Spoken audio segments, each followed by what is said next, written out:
Hello, everybody! Cucumber water is what I'm drinking. It's the Cuke Water Stream, where Bird gets a big gallon of water full of cucumber slices.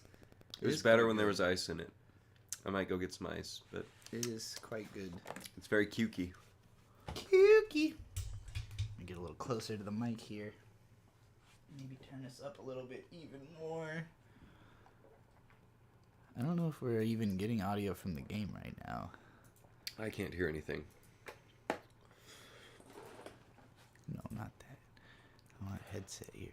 There we go. Okay, now I still there's can't this. hear anything, but... That's just because you're not clicked on the game, but it will have audio once. Oh, yep, there it is. Amazing.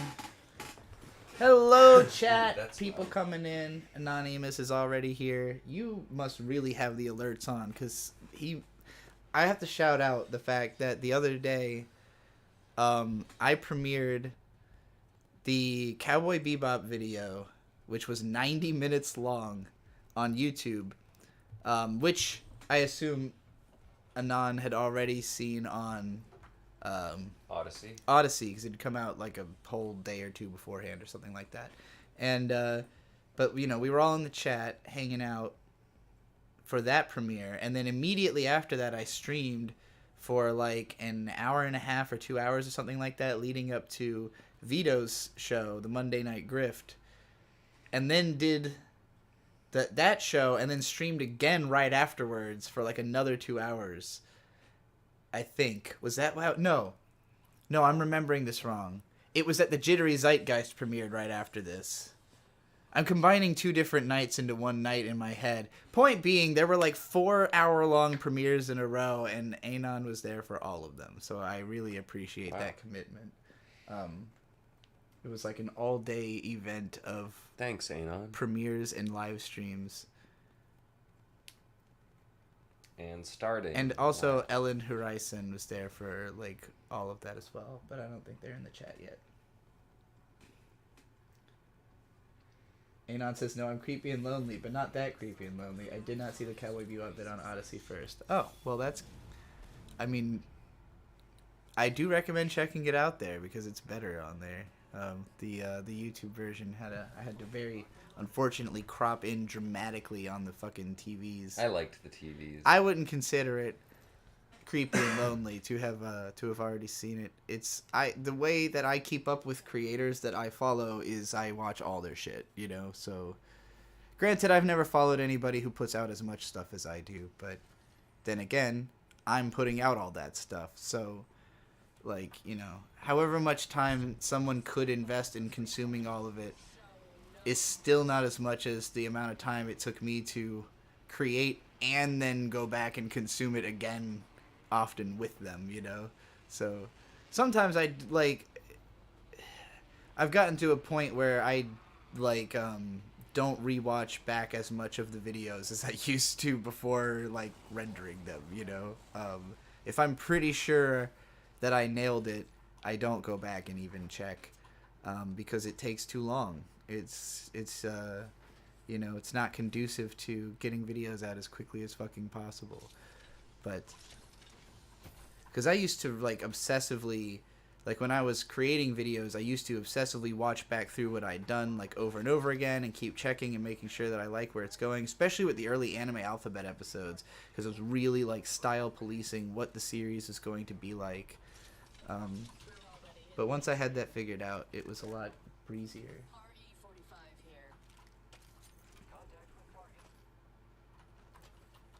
Maybe you shouldn't care about the library, but you feel like they nerfed being able to earn it. I don't really know that much about the actual like monetary system on Odyssey. The main reason it's interesting to me at all right now is just that I can post the videos there. Like, YouTube has gotten so ridiculous with the content ID that it's like I don't know how to beat it without making the video literally unwatchable. Like, and there's other styles I'm considering going forward with, but like any incorporation of footage is always going to be a risk. Like, no matter how I do it, no matter how I fuck with it, the amount of shit that I did, like that Bebop video had 2 uploads, and the first one was just like less heinously cropped than the second one, but I had to make it at a point where there are certain things that are just not really recognizable, or you can't really tell what I'm talking about. And it's like, well, okay, if I have to do that to the footage to get it up, then what the hell is the point of using footage, you know?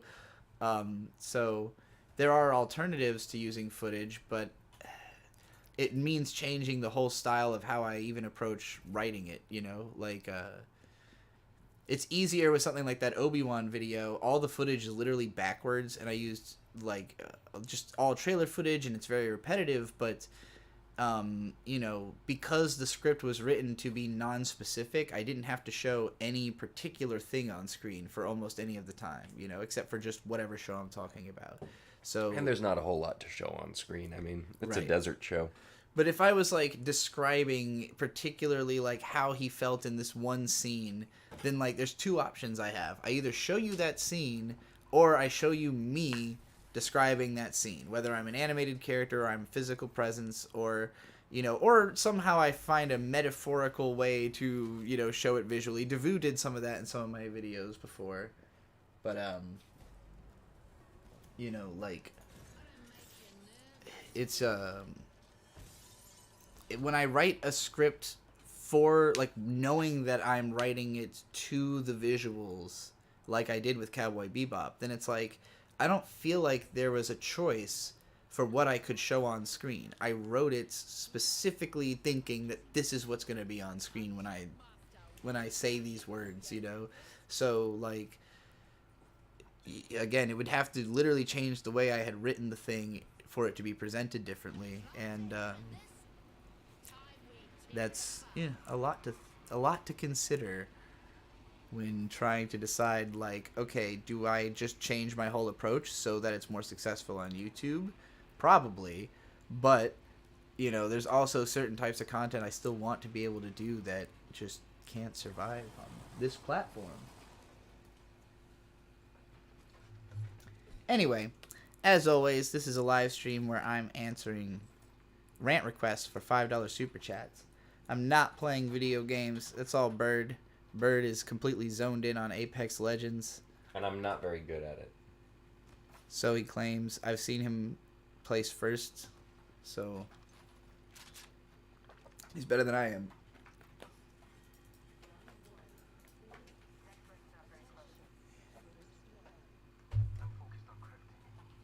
Ooh.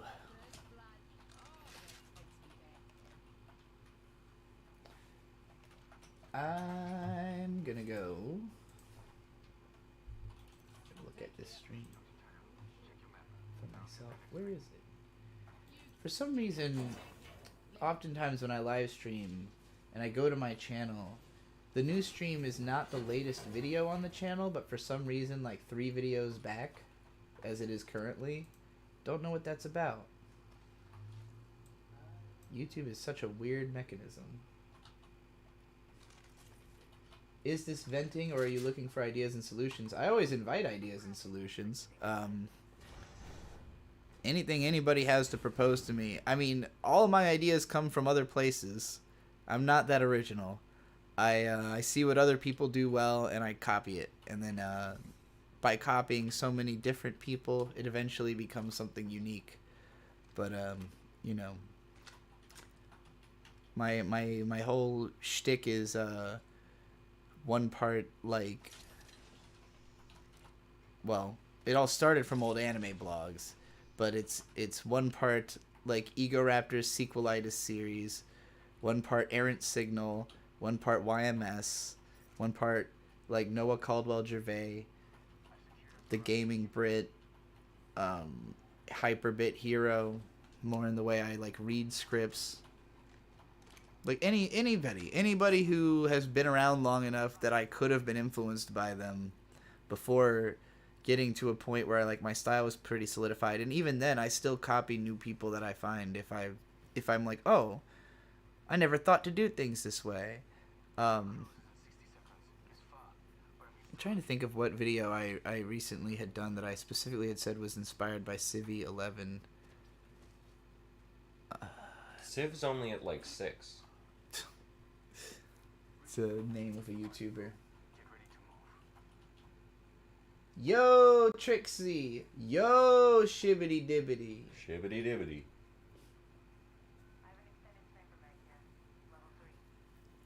But yeah, so like, I was considering sort of reincorporating back to the, because back when I was doing My Little Pony videos, I had a character on screen, and I would keep the footage really tiny up in the corner, and even still, I had copyright issues sometimes. Like, it wasn't just a clear-cut solution that always works.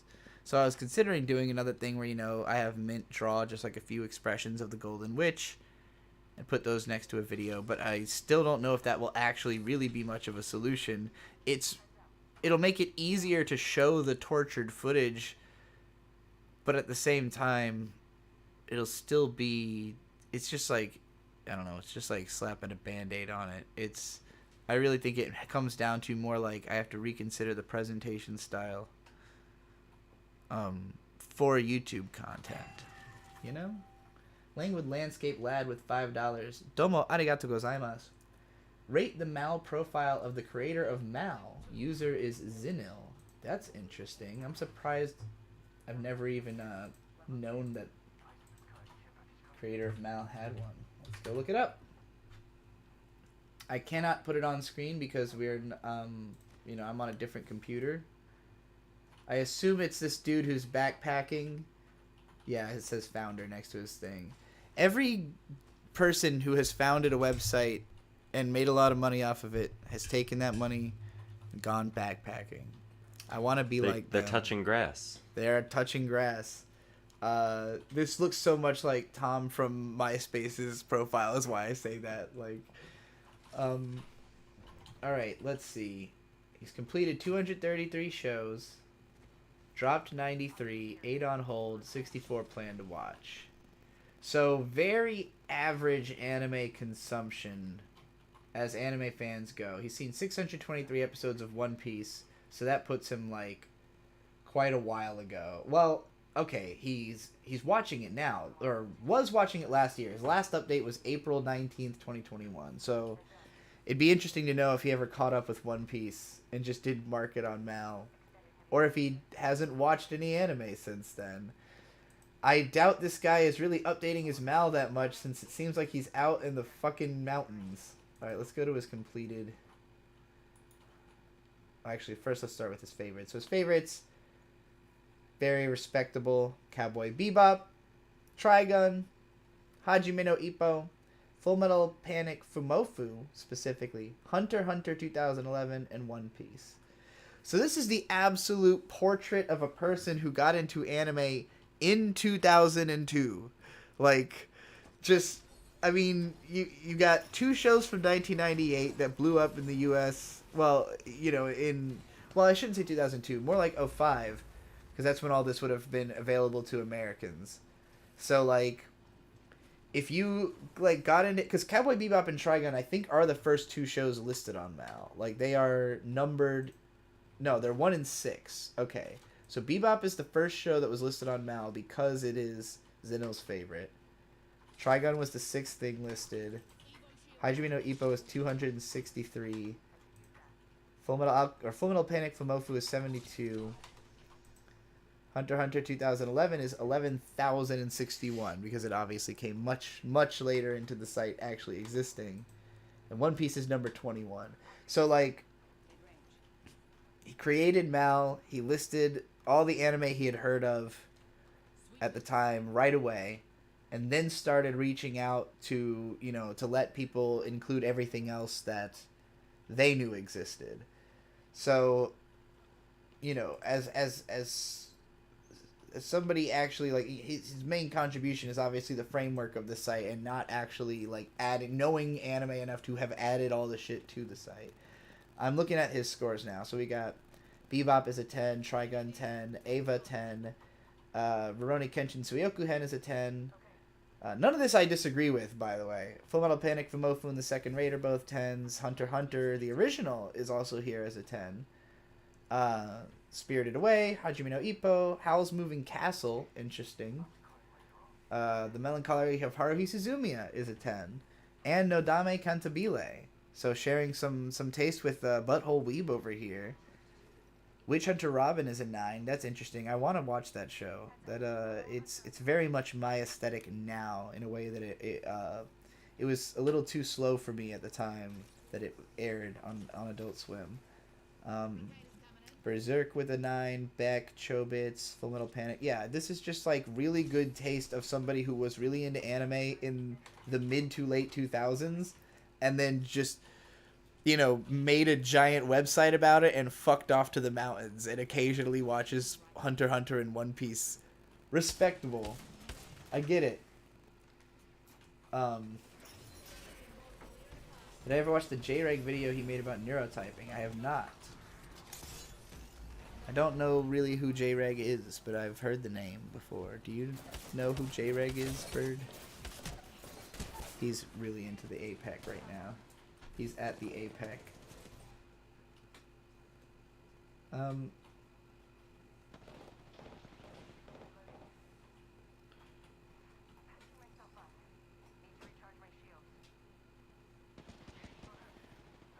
I'm not gonna rant about this since it wasn't a super chat, but in regards to my feelings on old videos of mine that aren't up anymore, I don't rewatch them. I haven't seen them, and I don't really have an opinion about them. Like, I'm sure probably they're fine, and I would just do it differently now.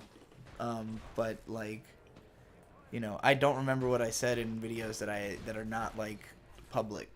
You know, I do occasionally go back and rewatch my public videos, or like sometimes on the main channel I will go through unlisted stuff and see if it, like, why did I leave this unlisted, you know, but pretty much everything I intend to list is listed at this point, and yeah.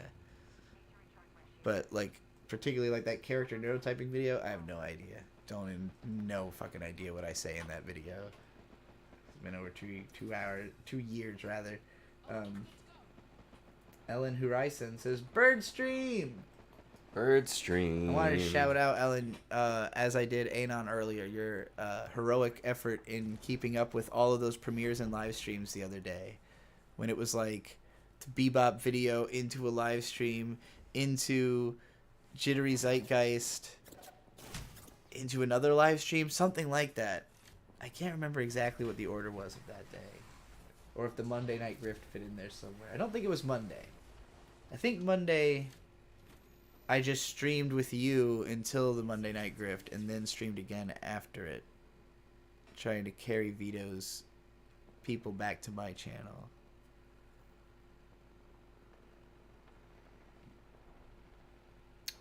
Where are you in Elden Ring Plus, Trixie? I haven't gotten very far into Elden Ring. I'm at the fight with Renala. You're not even at Plus yet. I'm in New Game Plus. Yeah, I don't know why. We're not. I don't know why you would suggest that I was in Elden Ring Plus. Yeah. Not even close. I have not beat Renala. I didn't want to get too far ahead of my own. Like, basically, I started making the Elden Ring series of videos. I was really, really happy with them, and they didn't get any views. And so I couldn't justify continuing the series until my channel is healthy enough that those videos will actually get views, assuming that that's even possible. And then, you know, like, I was playing... Basically, at first, I had not been recording my playthrough. So I was just doing it from memory, and then I had to recreate the footage by redoing it in the game, because I just hadn't realized the scope of the project I was working on when I started writing it. And then, like, you know, once I started recording footage, then it was like, well, okay, I can just watch this back and I'll be able to remember what happened, so I don't need to try to keep it all in memory, so I can play ahead of myself.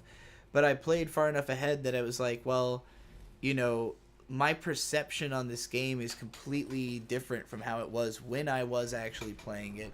So I don't want to have such a complete understanding of the game before I even fucking write about my experiences earlier on, that it's like, you know, that it doesn't feel like a journal anymore, basically. Complicated place to be in as a writer, but Heck. and gamer.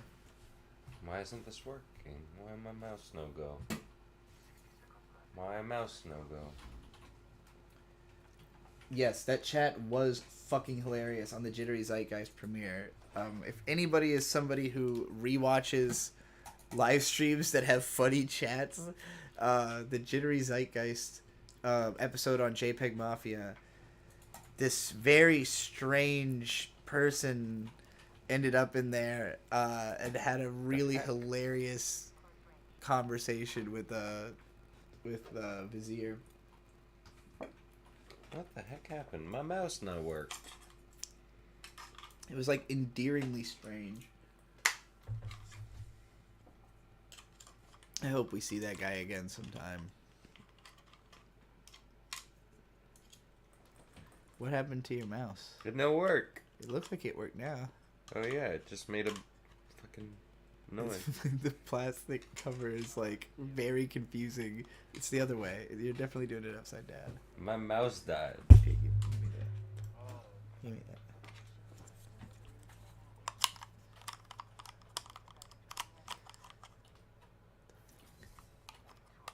Oh, there we go. It's magnets. It's not a latch. Alright, there we go, sorry. I have not seen Everything Everywhere All at Once yet. I'm glad you did not super chat and that you just asked beforehand. I almost put in the description like just a list of what I have and haven't seen.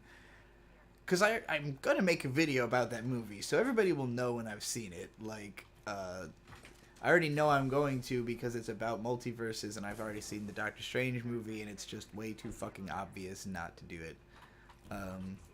But yeah. Wait for that one.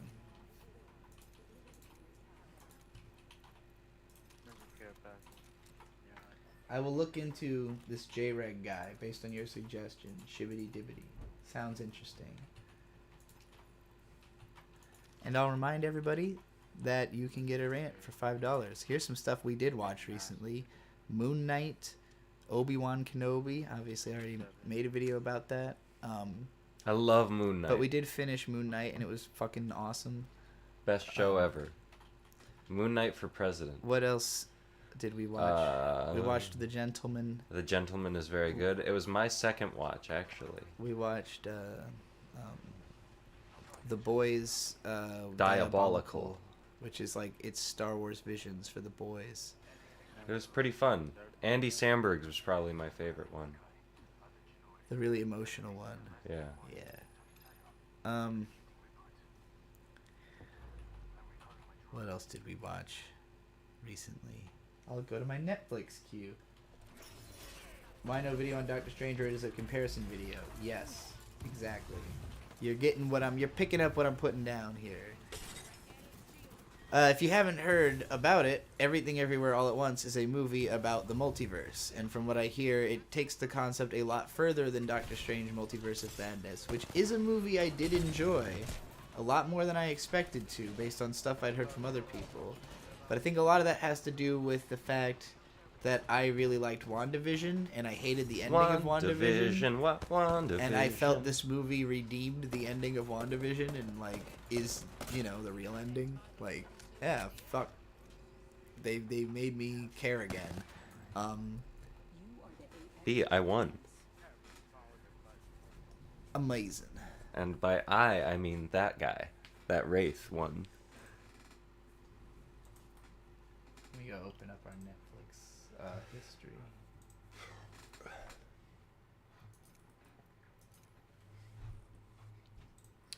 I got Jealous... What, is it? Jealous Devil? What is it fucking called? That charcoal. What is that charcoal I got today? Is it Jealous Devil?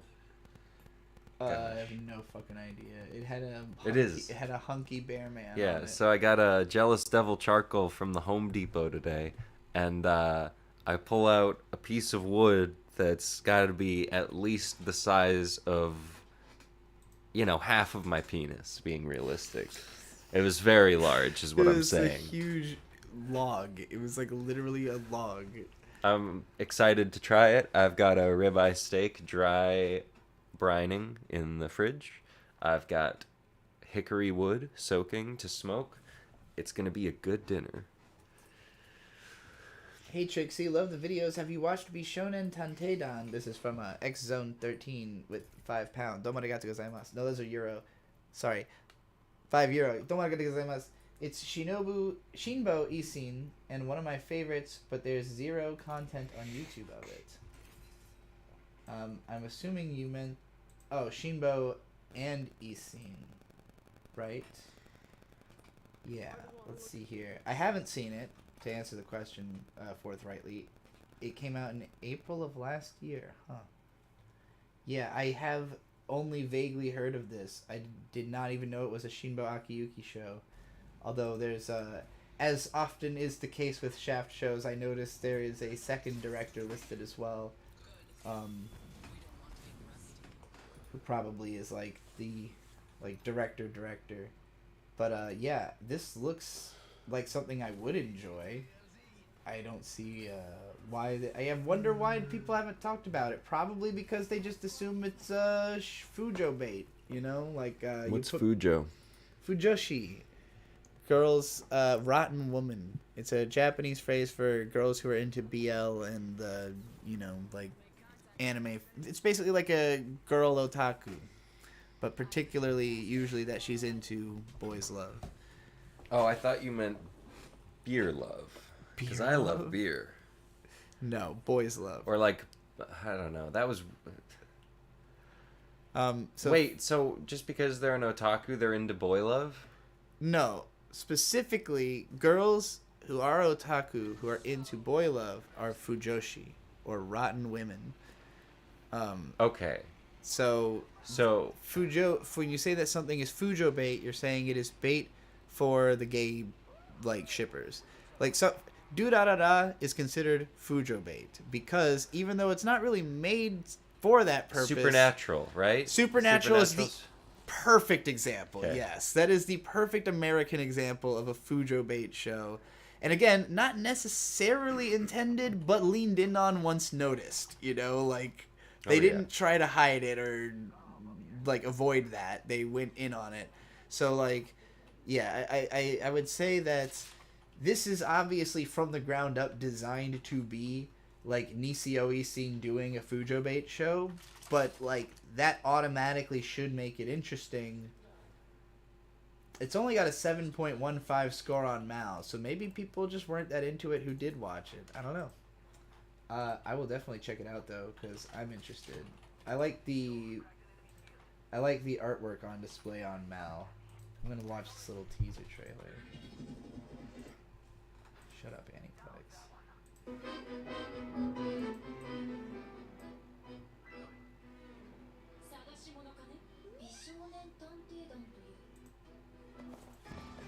Yeah, I would watch this. It looks cool. It looks very Shaft, and I like that. Obviously, I'm a big Shaft fan. I like the Shaft. You know what I'm saying? I thought Fujo was Unwashed Woman. I guess that's also I think it has multiple readings. I've always seen it like with a list of it's one of those things where they're like, oh, it can mean this or this or this, but they all basically kind of mean the same thing, which is filthy.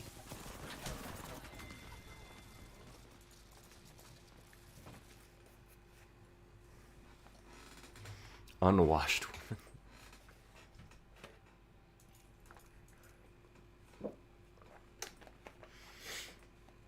I've learned just now that the euro is worth slightly more than the dollar. Because really makes you think. About nothing. Because that €5 came through as $5.37. Dang. American dollars. Thanks. Send us euros. Yeah. And by that I mean the currency and the food. Oh, yeah. Send us gyros. And a truck. Send a truck. We're closing in on the house. We can do that ourselves, but the truck needs to be a gift from the internet, or else it's not as meaningful. There was a Escalade for $6,500 in the parking lot at the Wawa. So if somebody wants to give me $6,500 so that I can go right down the block in an Escalade, bling bling all in your face, I think you better put on your shades like Missy Elliott. Then I'll give you a high five at the next anime convention and say, yo. Or Too Many Games. Yeah, we're going to be at Too Many Games next month. It's going to be very exciting. If anybody's in Pennsylvania and you want to go to a convention and hang out with us, we'll be at Too Many Or, Games. more importantly, famous YouTuber Tony from Hack the Movies, who I'm there for. That's Exactly. who I'm going to see. Well, you're also going to be staff, right? Or something? Like, I'm just a humble volunteer. just a humble volunteer. But yeah, so it's not a very like large in floor space convention. You would definitely. It's going to be this time. You would. No, you're wrong. Oh, is it so like a lot bigger? It's going to be a lot bigger this time. I see. The last time it was only 2 halls, and it looks like it's going to be bigger this time. Well, in any case, you'll definitely run into us if you're there.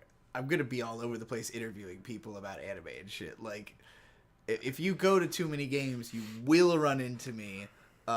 Literally. If you make any attempt at all, I will definitely be like, I'm just going there to talk to people. Like, I'm not going there to play video games or like, basically Too Many Games is like, they have one giant hallway that's just full of video games. And then they have one. This was last year. Yeah. It's different. It is different, but I know they have a lot more tabletop this year. They were like leaning in. I heard that leaning in on having a bunch of tabletop tables.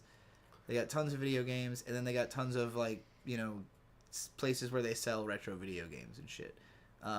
Big dealers. I gotta pee.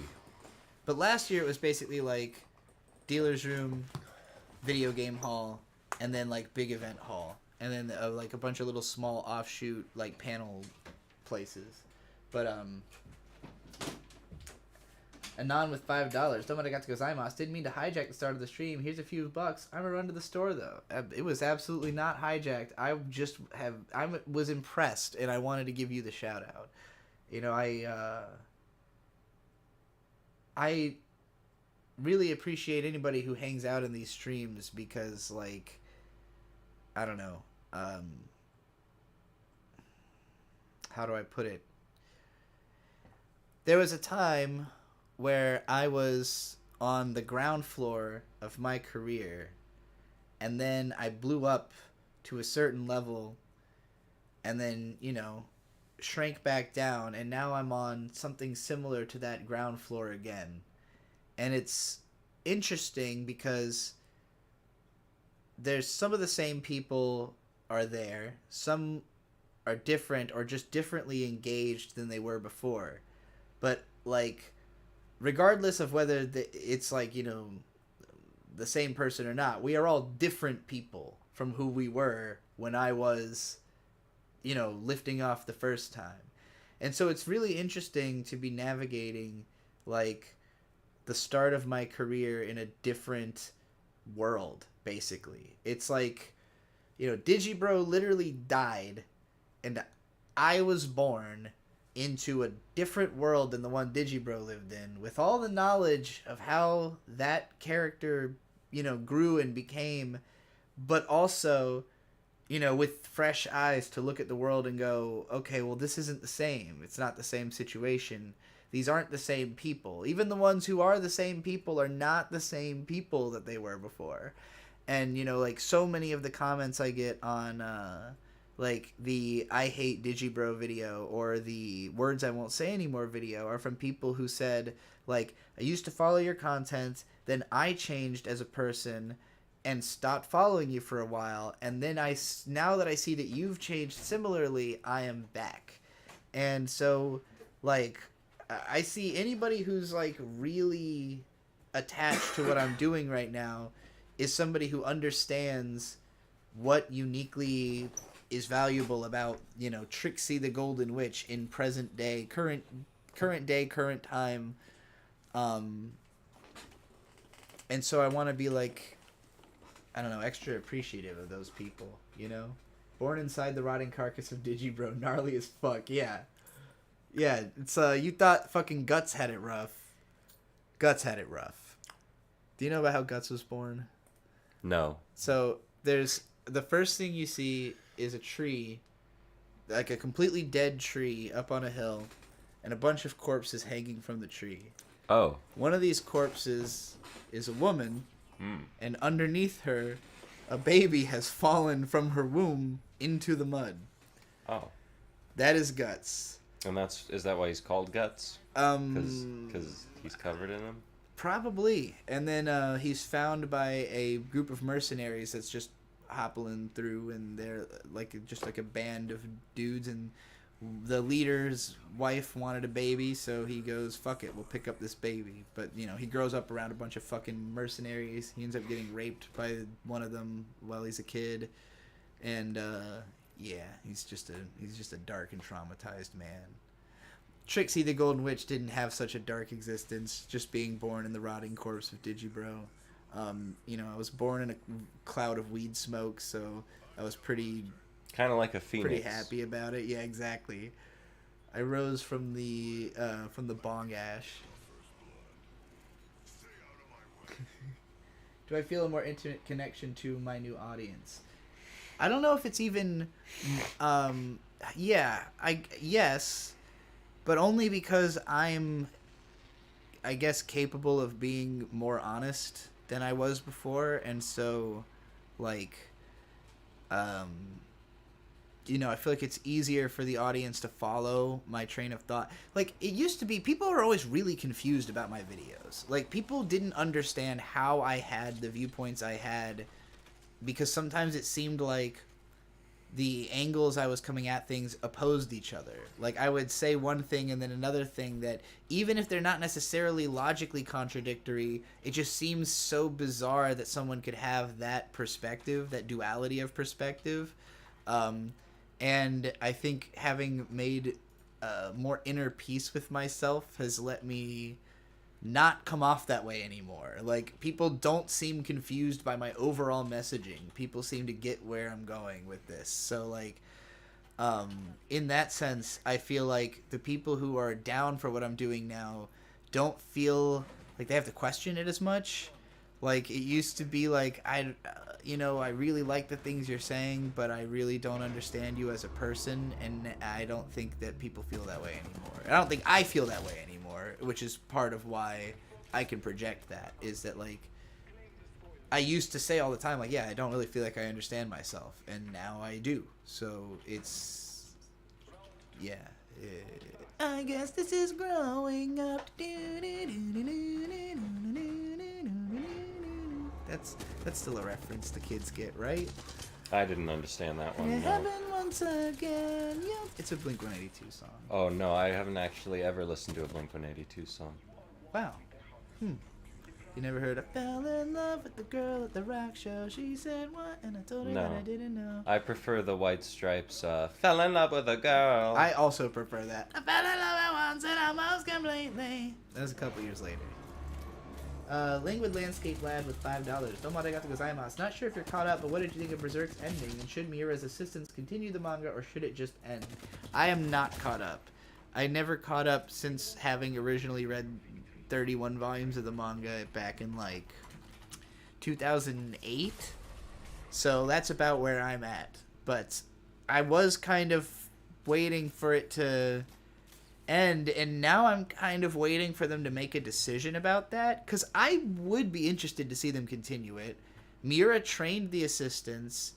I know he had them do that other manga, like, literally just to get them to, like, a level where he thought they could take over. I assume they know where the story is supposed to go. Like, it won't be the same, but they could honestly even call it, like, a different title. Like, call it Berserk. Call it Mad. 2 or something. I don't even... Mad. Anger. Anga. Oh, shit. But, yeah, like, regardless of how it ends, I've heard some people argue that they think it is a fitting ending as it is. Um, if you're like a good storyteller, I feel like almost the well, okay, I'm not gonna say like every chapter of Berserk could have been a last one or anything preposterous like that, but like, how do I put it? There's people who make the argument that the ending of Hunter x Hunter 2011 is a perfectly fine ending. I'm one of those people. I think it makes sense as the ending of that show. I haven't seen it. Hunter x Hunter 2011. Right, you've never seen the Chimera Ant arc, right? I haven't finished it. Okay. I've started it. So Chimera Ant goes to like there's like 15 episodes after the Chimera Ant arc, which are the Hunter's election arc, and that is where Gon finally meets his dad. He just kind of is there when they get to this place, and he's like, "Oh, fuck." So whoops. The arc plays out, which is about like an election of like who's going to run the Hunters Association, and because of the fact that the leader of it, he dies in the Chimera Ant arc in epic fashion. I do know about that because he kills what's his name, the bad guy, the king. He doesn't actually. He almost does. He reduces him to like one cell or something like that, and he manages to regenerate. But it is still an incredibly badass encounter, and it was necessary for the victory that is to come. But in any case, the ending of the show, there's like, after the arc is over, there's an episode where Gon and his father like climb this gigantic ass tree to this huge vantage point where they can see out over everything, and basically he just explains to him like the journey is the destination, like the point is the journey, and like who Gon's dad to him. Is like, the point of it was always the adventure that the friends we made along the way, whatever, like, which fucking that makes perfect sense as the message of Hunter x Hunter.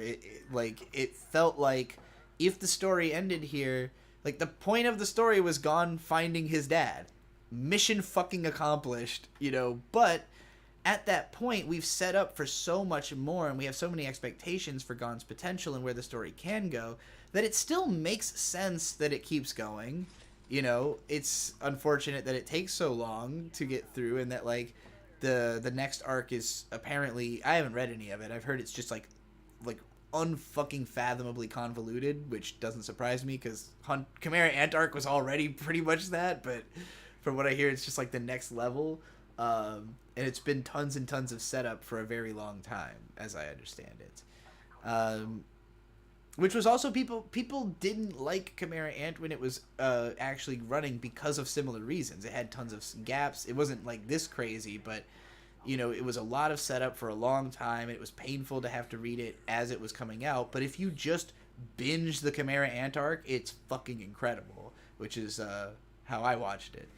But like, so yeah, I would say that if Berserk's ending is like the ending of Hunter x Hunter 2011, where it's like, this symbolically makes sense as an ending, but there's still tons of unresolved shit that we would like to see addressed, then I think it makes as much sense to continue it as it does to leave it on the table. All just comes down to whether the assistants think they can deliver a product people will enjoy and be like, I think people would love to see it. I think people would probably buy it,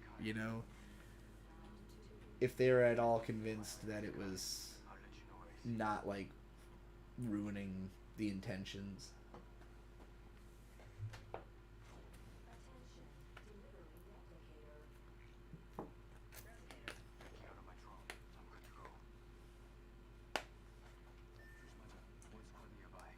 Alan says, I think what's interesting about that is that even though Gon's arc is over, the series just continues with a different protagonist. It's an interesting way of doing it. Also, hot take, I super hate the Chimera Ant arc. Well, a lot of people do. I don't really blame you. I love it because it's an exploration of just chaos theory. Just how, like, they spend all this time building this perfect plan, and then it immediately goes wrong, and then it's just like the domino ramifications of that for 35 episodes, and it's fucking nuts. And yeah, as I understand it, like Gon's dad becomes like the main character after he's introduced. But again, I haven't read that, so. Cozy with $5. Domoarigato gozaimasu. Rant about your Christmas alternative that you did. Oh boy, I'll rant about the several Christmas alternatives that I did, actually. So, I come from a proud family of Christmas alternatives. I was gonna say a secular family, but actually my dad is sort of like born-again Christian, spiritual. He's religious. We'll just say he's religious in a very general way. But nonetheless, he was not like that closely connected to Christianity anymore by like 2009, which is I think when we did the first of these, which was just Festivus from Seinfeld, because I found out about it and I suggested it to the family. Hey, what if we did this other set of Christmas traditions instead? And they were like, that sounds like fun. We did not do the airing of grievances though, because my family does not have the thick enough skin for that. Like literally nobody. They were like, no, I'm not prepared for an airing of grievances. But that was the year that my dad went ridiculously all out in a way that I will always appreciate and never truly be able to apologize for, and sold like fucking like retirement stock in order to buy us a film camera that we did not know how to use at all. And eventually, you know, it became outmoded, and Victor's moved way beyond that to much more professional shit even than that. But it was a fail start to my film career in particular. And then we did the Feast of Winter's Veil, which was from World of Warcraft. The World of Warcraft holiday, their version of Christmas. I don't remember what kind of activities there were for that. My mom had recently reposted something about this on Facebook, because all of them have blurred together in my mind now after 10 plus years. But like,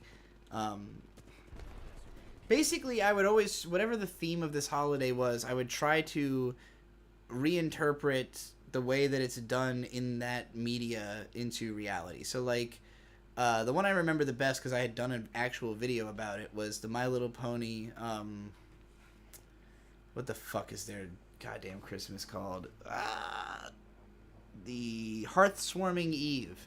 Aw, that's cute. Yeah, Hearth Swarming Eve is a whole episode of My Little Pony where they talk about, like, it's about the history of how the tribes came together. And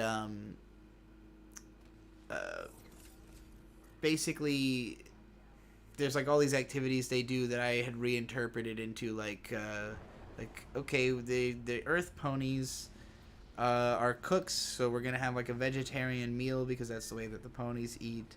And we had like a scavenger hunt through a bin of clothes to find gifts or something like that.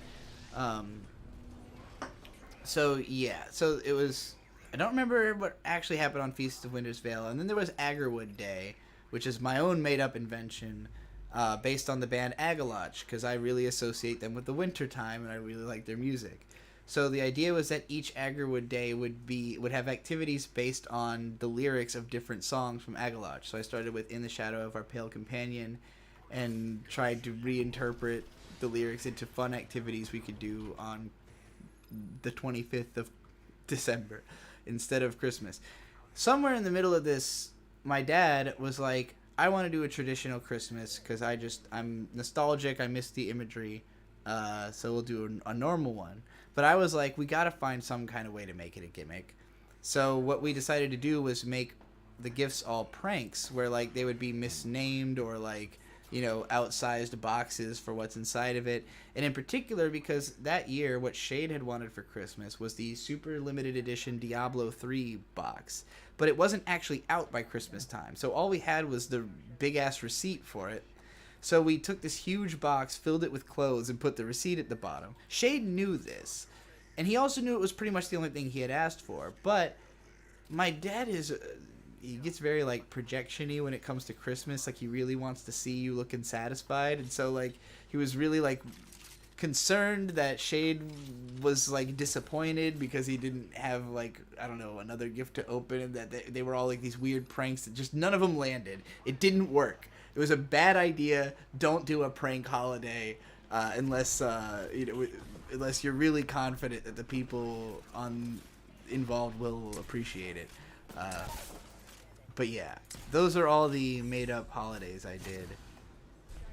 The Feast of Winter's Veil video used to be on the Modal Soul Productions channel, I think. Or no, it was on this channel.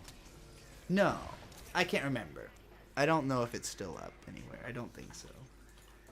Anyway, Lucas Lawson Fox with $5. Domo arigato gozaimasu. Ooh, rant about House of Leaves. Also, other book recommendations. House of Leaves is my favorite book. It was written by Mark Z. Danielewski. It is a piece of ergodic literature, meaning that you have to like engage with the book physically in order to read it. So it's kind of hard to read digitally, although I'm sure you could find a way. But the cover of the book is 0.75 inches shorter than the rest of the book because it's about a house that is slightly larger on the inside than it is on the outside. And then it keeps growing and growing, inward and downward, in an infinite abyss. And meanwhile, the protagonist, so our narrator, if you will, is a schizophrenic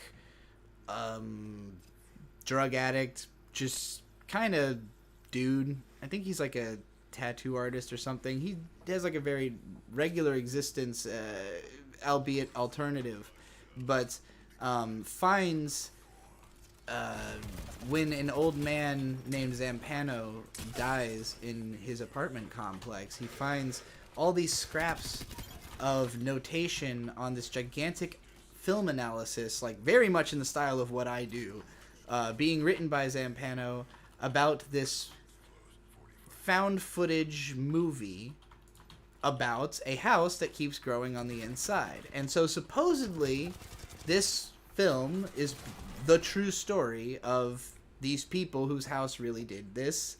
But, you know, Zampano is basically breaking down how it could be real, you know, whether it's real, doing all this analysis on the film itself. And again, all of Zampano's stuff is just like scraps of paper littered through this chest that he had. And so the story is being pieced together by our narrator, who is also breaking from the story constantly to tell us his own experiences and just go on schizo spirals and stuff like that. And as you go through the book, the construction of the story, the way it's presented on the page, becomes very involving and engaging. There's tons and tons of footnotes and moving around the book, and you're constantly changing pages and shit as you read. It's a very active experience. But it's basically the greatest schizo post of all time. There's a part where, like, Zampano is quoting reviews of the fictional movie by Stephen King, like, acting like Stephen King in real life reacted to this fictional movie made up by Zampano. First, because he can't find any the narrator cannot find any proof that this movie Zampano is reviewing exists at all. There's no evidence that any of this is fucking real, but it's so compelling and convincing that he's like dedicated trying to figure out if it's real. And it's sort of implied that, you know, House of Leaves is his own random collection of spattered notes that he has collected to, you know, send out into the world and try to find someone who can fucking make sense of all this shit. And then in the back of the book, you've got the Pelican letters, which are all the, like, literal schizo posts from the main character's mom that are like these fucking crazy poems that are totally indecipherable. Much like Mark Z. Danielewski's next book, Only Revolutions, which I could not read. It was beyond my depth. But I really appreciate House of Leaves. It's got a kind of similar atmosphere to Moon Knight, actually, which is a show that Disney Plus somehow managed to make dissociative identity disorder palatable and like a superhero cartoon. I really like it. It's no House of Leaves as an experience, but as a TV show, a superhero cartoon, it's really fucking good. But yeah, obviously all of my favorite media is about fucking crazy dissociative fucking adventures through mind tunnels and labyrinths. Very Borges inspired as well, I would say, House of Leaves. So yeah, if you like House of Leaves, make sure you read the shorts of Jorge Luis Borges. I've read some of them. Particularly recommend The Library of Babel. That's one of my favorites. I think I read you that one. The one with, it's like the library that's infinite hexagonal rooms that have like books that have the exact same amount of text, but it's always different. So like they've never found two books that have anything. They've never found a book that has anything meaningful inside of it, because every combination of letters possible is organized into these books, but like just the amount of, you know, searching it would take to find more than like two words that mean anything is been a search for scholars for centuries, basically, as they wander the endlessness of this hexagon honeycomb of libraries. It's fucking lit. I don't remember you reading me that. But Maybe I didn't. Maybe you should again. It's good stuff.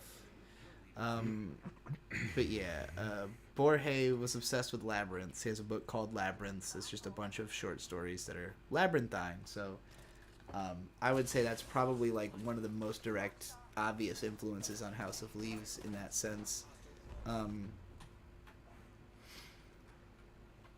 What else do I recommend? Umberto Eco. I haven't finished it, but my mentor Ghost Lightning, who part of how we bonded was also over House of Leaves, because he was a fan of it as well, and we did a whole project I'll talk about another time where we like parodied it, but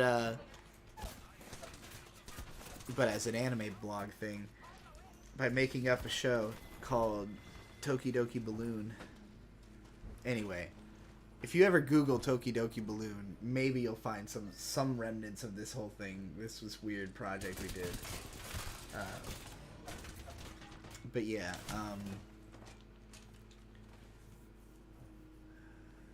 trying to think of I'm trying to think of a recommendation. Umberto Eco.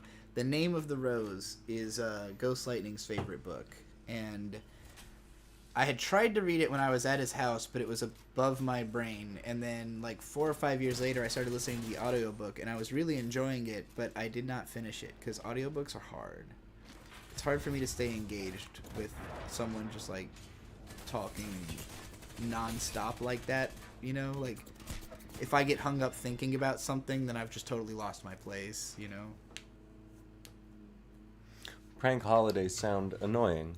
I think that is the moral of the story. I think it really depends on, who it is. Like, I could see, like, Ryan Long and his friends doing a prank holiday and it making sense. It didn't make sense with my dad. Like, that was the issue. Is he just didn't get it.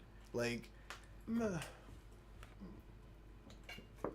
should give people things they can use forever. That's my view on Christmas gifts, and that's why I don't give them that often. It wasn't that they were prank gifts. It was just a prank holiday. That, like we had mislabeled everybody's presents and everything, so it was just confusing. So that happened to me once. Oh God.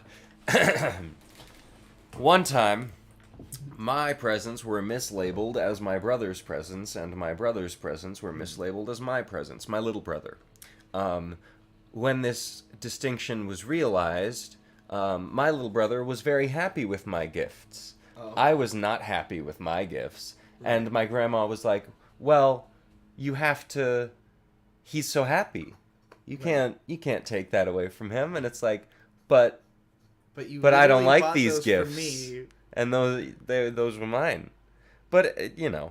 It was a really funny thing to happen. It was it ended up being a great Christmas. There was snow. It kind of reminds me of when I think I might have mentioned this on the last stream, but that when I got Pokemon Red and Blue for my birthday, and then for Christmas, my grandma bought me Pokemon Yellow and Victor Toy Story for the Game Boy, and he was just like crushed, like that because he hadn't been interested in Pokemon until I, had been playing it for the last 6 months and already had 2. So I ended up giving him Pokemon Blue because I was already playing Red.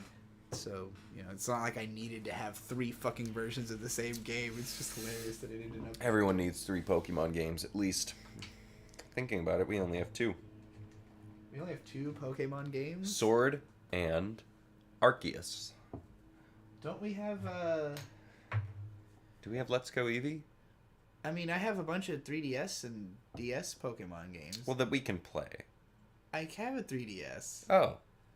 I didn't know that. Yeah, which it's 3DS? the red one with Pokemon on it. I did know that. It's got I've played Pokemon games on that. I just didn't care about X and Y that much. Well, it's also you can play Sun and Moon, and I also have Ultra Sun, and I have. My Pokemon journey is I fell off on Black 2 and White 2, and started getting interested again with Sun and Moon. And then actually played Sword. And that's it. I don't know. Sun and Moon 2, that's the one where it's like 3D, right? One of the Alola games is 3D, isn't it? Or am I... Yeah. The X and Y is 3D, and so is... Well, I mean like Arceus is, and Sword and Shield are. Like they're... Yeah. The 3DS games are full 3D. Like that. In that way. They're just... So... X and Y is fully 3D, but the environments are still designed like a 2D game, so it feels really small. Whereas Sun and Moon, they like opened it up a little bit more and made it like because it's islands instead of like a linear path you're taking through the whole game. So like you land on an island and you can kind of explore that a little bit more openly before you go to the next one. And then with Sword and Shield, they put the whole big fucking open field in the middle of it, and we're just like, all right, it's a narrow path, but there's a place where you can hang out. And then Arceus is like a whole ass open world game, but they're all similar, like graphically. Mr. Time says Legends Arceus is the first Pokemon he legitimately enjoyed since Ruby, or Omega Ruby rather. Getting some crappy licensed game as a gift is such a classic. Yeah.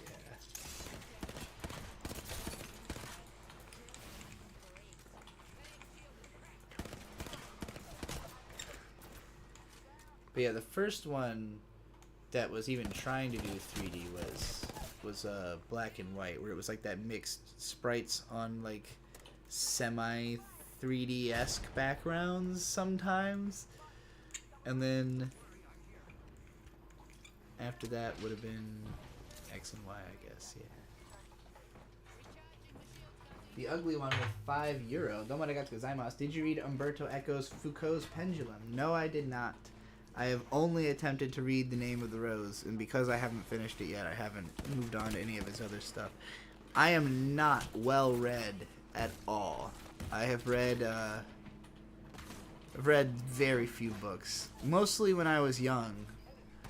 Like, as a kid, I probably read a couple books a year outside of what was being assigned in school. And I also read at the schools I was going to, most kids weren't reading the books assigned in school. I was the one who actually kind of enjoyed most of the books that were assigned. I liked the Joy Luck Club.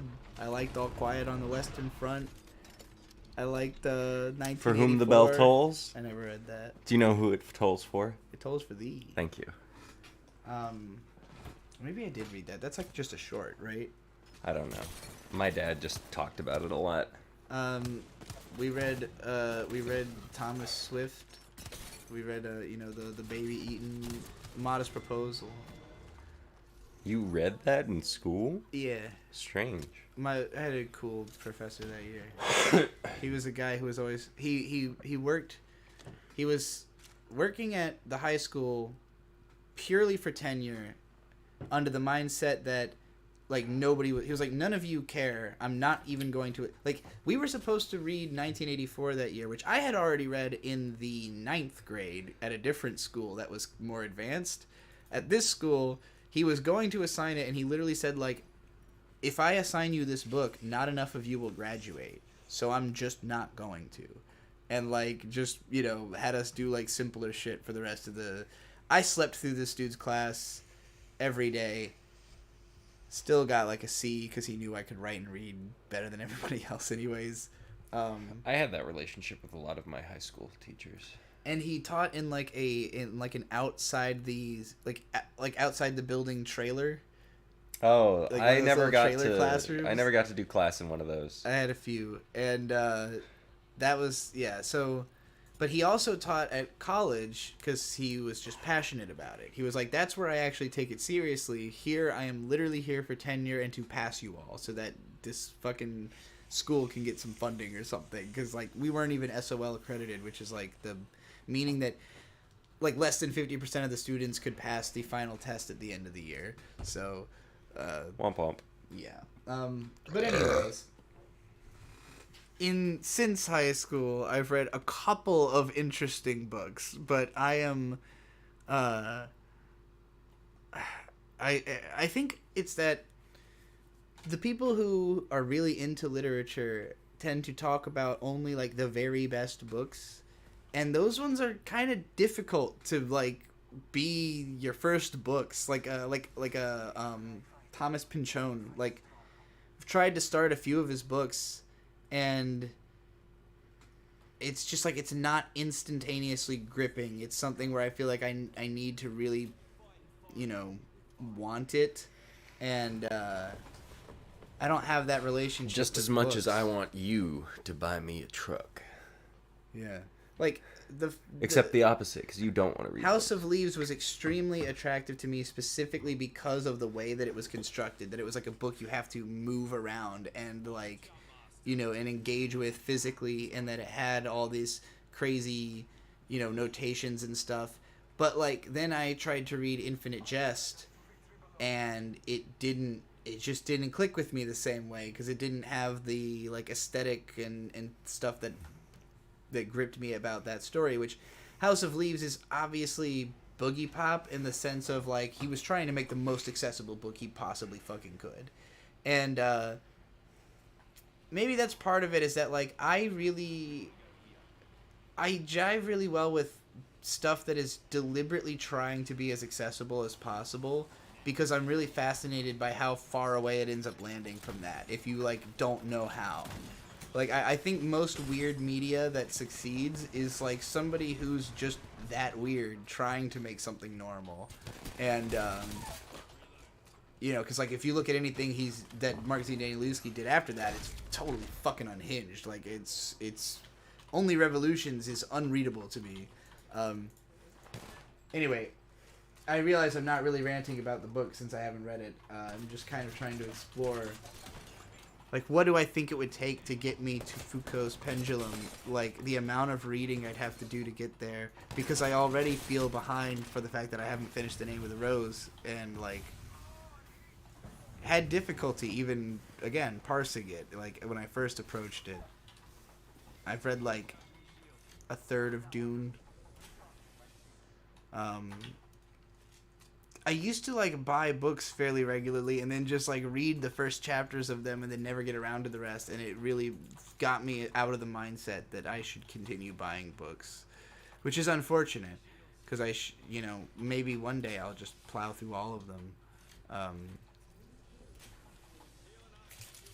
feel guilty as a writer that I haven't read more books. But I do like short stories a lot. If you can plow through, like, you know, 400 little Borges, then that's always an advantage. Anyway, Cozy with $5. Domarigato gozaimasu. Rant about Ping Pong the animation. Oh my god, Ping Pong is really good. First of all, one of the greatest OPs of all time. One of the most frantic pop punk rock fucking jams that just rips and tears. You could throw that on anywhere and I will go crazy. And then the characters, you've got like, so it's been like 10 years since it came out in 2014, 8 years since I saw this, but both the main characters are extremely well written and considered. It's basically a meditation on talent and how, like, if someone is naturally incredible at something and giving it their all, they're unstoppable. And, like, basically everybody is defined by their relationship to that talent. So, like, the main talent is Smile, this kid who, like, is naturally extremely good at ping pong but doesn't really give a fuck, or, like, is at least he doesn't want to give a fuck, maybe is a better way of putting it. And so, like, a lot of it is about his struggle to, you know, get into the mindset to actually try, whereas his friend, maybe the friend is named Smile. Robot. The robot kid is Smile. The other kid is Pecco? Yeah, I don't remember if I'm getting the names right. In any case, the robot kid is not naturally great at it, but so much as that he is just, like, robotically good at things, you know, like, it's not so much about the ping pong in itself, except in that he plays it with Pecco. And then you've got, like, the other characters who are, like, you know, giving it their all, but just aren't as talented, and, like, having to face that in different ways and, like, come to terms with it, where, you know, like, each of them has to, like, really face the wall of overcoming this master, you know, this natural master. Yeah. The wall. Gary always with $2. Tomarigato gozaimasu. When is the EP coming out? I don't know exactly. It should be soon. I know there's, like, a specific deadline that we're trying to meet for for it to be submitted to something unrelated, but like, yeah, it should be soon. But I'm not the person who controls the release dates. I'm not the producer of Sucker Punch. I am merely one of the incredible rapper. I was gonna say rapper producers, but the producers we have in Sucker Punch are on a whole different scale from me, so I won't even mention myself in that breath. As Cranberry Dave and Bat Eater, who actually know what they're doing. And Riley. God. Well, I consider myself to know what I'm doing as much as Riley does as a music sound producer. You think Riley could make a better beat than I can? Yeah, I do. Yeah. Me and Riley are gonna have to have a beat making contest or something then, because I'm pretty confident I can make some sick beats. It's not hard, but you know, I'm not practiced the way that my homies are, who really know what they're doing. Now, if we're talking about raps, me and Riley we could both destroy anybody who steps. Is it Dave or Bat? Both. They're both producers. Dave, legendary hip hop producer Cranberry Dave, is a producer. Bat Eater is a producer and rapper. And they're both really good. And otherwise, Sucker Punch also consists of Vizier, myself, the Golden Witch. You're the Golden Witch? It's Mint Salad. No way. Really? AKA DJ Fat Dab. And Dyron Miller, who is the Beast Boy of our Teen Titans group. We all have Teen Titans art that Mint has redrawn the Teen Titans as us. Bird is Aqualad. He's like he's like a guest Titan on this project, I guess. As I said last night, I like music. I have very little direction with it. Yeah. We all kind of, like, just have been sending each other, like, basically it'll be like if one of us has a concept for a song, it ends up becoming a song that everybody is now a part of. You know, it's like, it'll be like, all right, you know, I wrote these bars, it's called Schizo Flow, you know, and then, I like, have to pee again. I rap it, Dave finds a beat that's going to work on it or creates a beat that'll work for it, and then it's like, all right, everybody listen to these bars and figure out what you think is going to go with this. You can hear our first fucking real posse cut, Pen Only. Go search for Pen Only Sucker Punch. You'll get it on the ASE Presents channel. Opens with Vizier fucking destroying one of my favorite verses from him. Not from KC, but I'm a total killer boy. I live inside an ill avoid, then you I die and still avoid leaving life Empyrean. Fucking lit. And then I come in with my new verse on the track. Because this track was originally just Vizier, but now it's a Sucker Punch track, so I'm on there. And I come in, I'll lick your fucking eyes out and shit on your brain, bitch! I'm fucking insane, bitch! And then Dairon comes on. It's just all around nuts. It's a posse track. I haven't even gotten to hear his verse enough times yet. But he's out there on some fucking the whole internet got my back going Super Saiyan type shit. No, wait. That was one of Bad Eater's lines. That's from a different track. Shit. Dairon's line. He had a really good line on this fucking song. Go listen to it. Go listen to goddamn Pen Only by Sucker Punch. Zarar Khan with $2. Love your content. Opinion on JoJo's Bizarre Adventure. I like JoJo. I've read part 1, and I thought it was really cool. I like the idea of this ancient evil that's haunting this family forever. There were lots of crazy fucking action scenes. Haven't read or seen part 2 yet. I've watched most of part 3 with my brother Shade, and I thought it was fun, but it kind of got tiring. And then I watched some of part 4, but by that point, I was just sort of getting checked out of, like, it felt like it was kind of more of the same, and it was getting really repetitive to me. And I didn't investigate part 5 initially, but Bird ended up getting me to watch it. I did a whole review on it. You can watch on the channel. I go more in depth on my feelings about JoJo in general in that video, so highly recommend. It's called The Golden Experience of JoJo's Part 5. And I also played through the entire Part 5 video game on the PS2, and there's a live stream video of that, and it was actually pretty lit, even though it was hard as fuck. Gary always says, Pen Only slaps! I agree! I'm hungry and I'm ruthless, I'll spend 20 years to prove this, I'm abusive to the rap, that I'm intrusive and aggressive, I'm a loose and you're a necklace. You got delirium, circle back like fuck! You need the serum, son.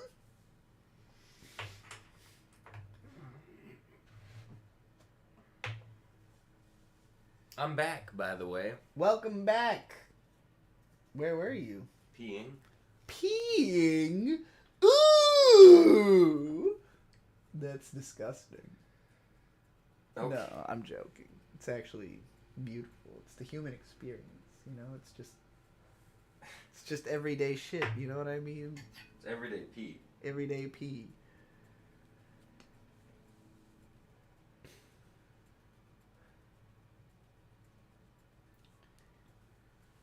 Everybody, rock your body.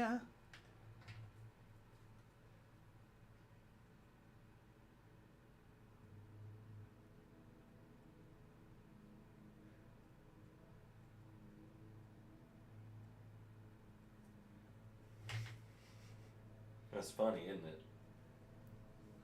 Yeah, I'm... The lawn mowing guy. It's very funny. I'm glad he chose this time to do it. There's always some fucking lawnmower going off somewhere. Fucking lawns. Gotta grow. Fucking men gotta mow.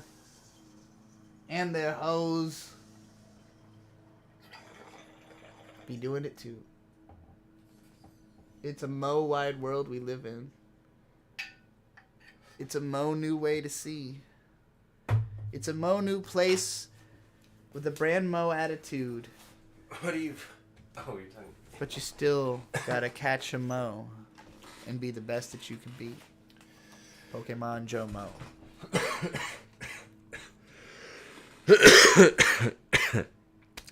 I'm about done playing Apex Legends. I can switch to Elden Ring. Okay. How come? Just no fun? Too much concentration? Yeah, it's Alright. not as fun to play on stream as Elden Ring is. Alright, we're going over to Elden Ring. I hope you're all ready and prepared. We're gonna be playing Clubbin', my what do you call it? Whelp, a scamp. Oh, a crackhead energy, the innate crackhead energy character. Yeah. Hold on, let's make sure that this gets the right window.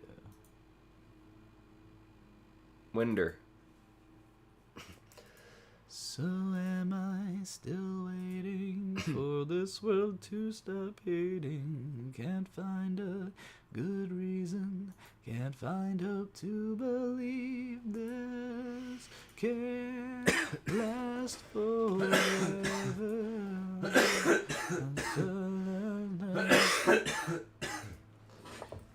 Why is it not showing up? Well, it's not on yet. See. Eldong Long. Alright, alt tab me out. Alt tab me over there. We got this. We will solve all the world's problems. That's not correct, though. It's not. No, I don't want Origin, goddammit. Where's the Eldong Long? Why is it not an option? Maybe we have to get all the way through all these. Alright, go back to the other one again. Alt tab. Alt tab.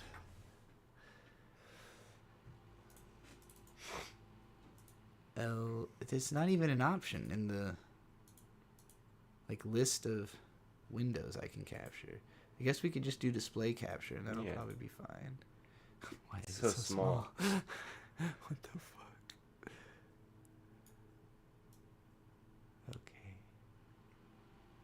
This should work. This could work. Unfortunately, we lost 7 of our viewers in the time it took for me to figure out how to Eldong Wong. But it's all good. Everybody else can hang around and send super chats so that you can get a rant request. Whatever you want me to rant about, super chat $5. In the super chat text, say, hey, rant about this thing. And I'll be like, got you. And then I'll just go off. So, MNNM, you say, love all the writing George R.R. Martin did for this game.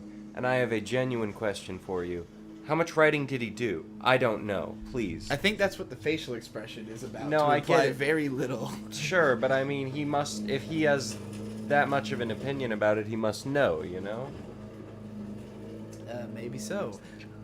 Yeah, who the hell is mowing the lawn? Why is it so close to our window?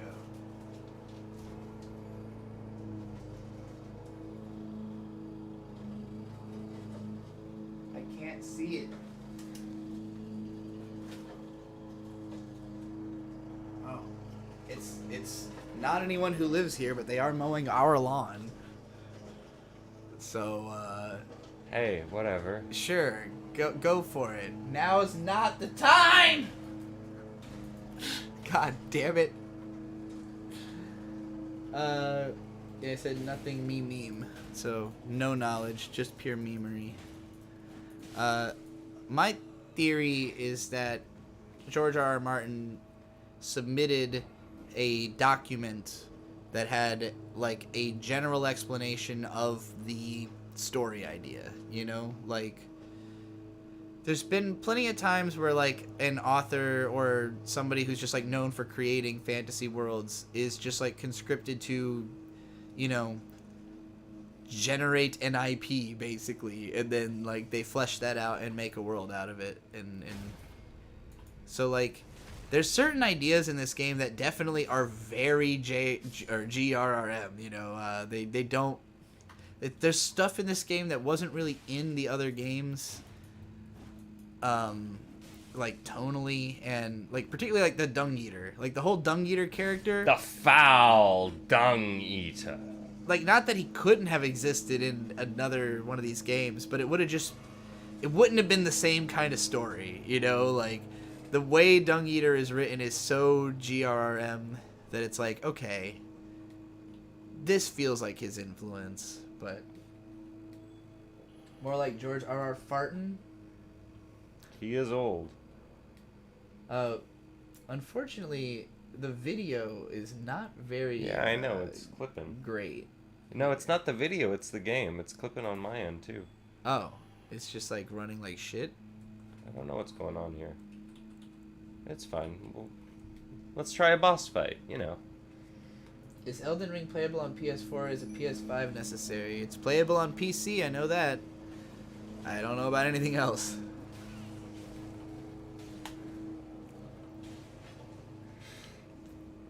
Well, playable might be a stretch. It's definitely much worse on the stream than it is for you right now. Like, it's Oh yeah, that's really bad. It's really choppy. It had been choppy for me for a second. Let me exit out of everything. Yeah, that did something. I can go away. Alright. You died. I know, I died before I did all that stuff. Is this Apex Legends? No, we switched to Elden Ring. I guess I should change the title. And this lawnmower is making me want to shit a brick into a hat. Done soon. Elden Ring. I gotta change it in the description too.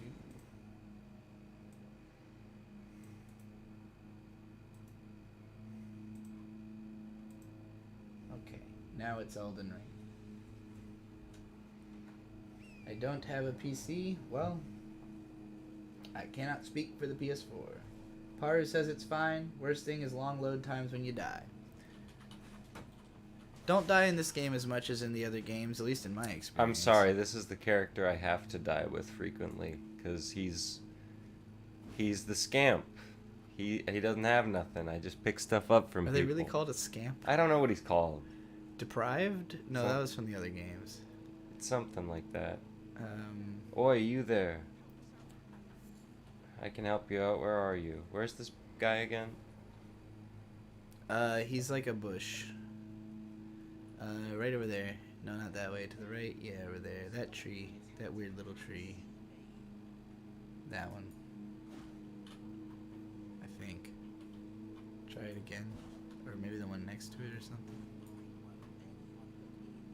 Does it sound like his voice is really close to you? Yeah. Try it again. It should be that tree, I think. I don't think you hit it well enough. There you go.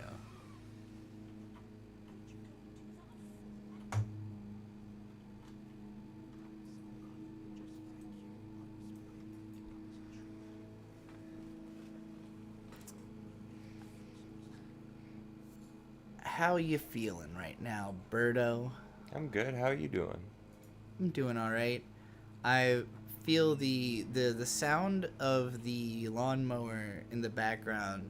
It's pretty bad. Like I think. You haven't seen Fooly Cooly, but the plot of that show is that this corporation called Medical Mechanica wants to iron out all the wrinkles in everyone's brains, so that they will, be smooth brain, basically. And so they symbolize themselves as their building is shaped like a giant iron. Ultimately they are felled in this ambition. But that's what it feels like with the lawnmower noise. It's like someone is ironing out the wrinkles in my brain and making me smooth brain.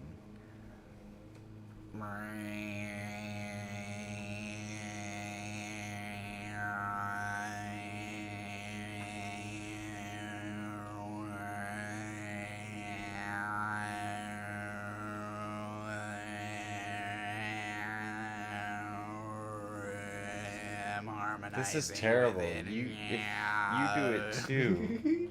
Space Cadet 2 with $5. Don't want got gozaimasu. What's your take on Black Pill / Red Pill YouTube channels? I've never really. What do you mean by that? Well, there are channels that are specifically like this is. Well, I guess. Okay, maybe they mean by this. Because I I don't know any black pill channels. I don't know any red pill channels. I do know the new pill. What's the new pill? That's the channel that summarizes everything Sam Hyde's been up to, basically. Oh, that's fun. So yeah, the new pill, pretty good. It's a fun show in that, like, basically Sam Hyde releases all his content on Gumroad, so it's like all these weird random conversations he has with people and like just disconnected pieces of content that now that enough of it exists, it seems like he's hired someone to like go through and find like through lines and like cut together parts of all of that you know that have something to do with one another or like follow the same idea. And so that's been interesting. And then also now that he's got this whole iDubbbz thing going on, it's been like, you know, a lot of stuff about that. But I have always thought that Sam Hyde's opinions on things are interesting. So, you know, in that sense, I like the new pill. I do think it's very aggressively aimed at like fatherless people on the internet, like anybody who's like, oh, your dad wasn't enough of an influence, here, let us try, you know, like that is very aggressively what it's trying to do, and I think it's fun that it's taking that approach. But that's the closest thing to a black or red pill. Lawnmower sound is breaking immersion. Lawnmower sound featuring clipping stream is a mood. I have made a beat out of lawnmower noise before on the song like, yo, BC in the house, killing cops, producing crops, you already know how it is. Rolling with those A-crays and we toss them hand grenades. Gary always at $2. I'm actually digging the lawnmower. Feels like home. Well, too bad it stopped. Unless you want me to keep going. Stop. I'm just doing a cover of The Who. No. Stop it. That's incredibly disrespectful. It's racist to make random noises with your throat. I don't know that I go that far. YouTube is not receiving enough video to maintain smooth streaming. Boo. YouTube doesn't like when we do Elden Ring, unfortunately. Do we have another game that might be a lighter load on the visual front? No. What about we could play Jedi Fallen Order? I had to delete that to update Apex Legends. Oh no. Do you have any other games other than Apex and Elden Ring? It's back at Excellent Connection. But do you have any other games? I don't know. Probably not. Because even at Excellent Connection, it runs like shit. It just looks shitty. It looks like a bag of ass. It looks like 2 fistfuls of dick in a bag of ass.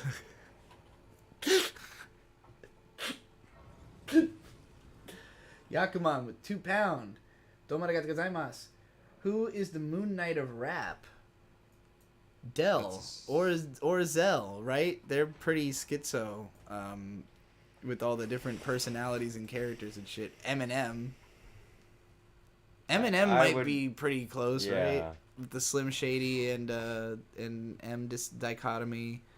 Lil Kim, or not Lil Kim, fucking goddamn it. Nicki Minaj. Fuck.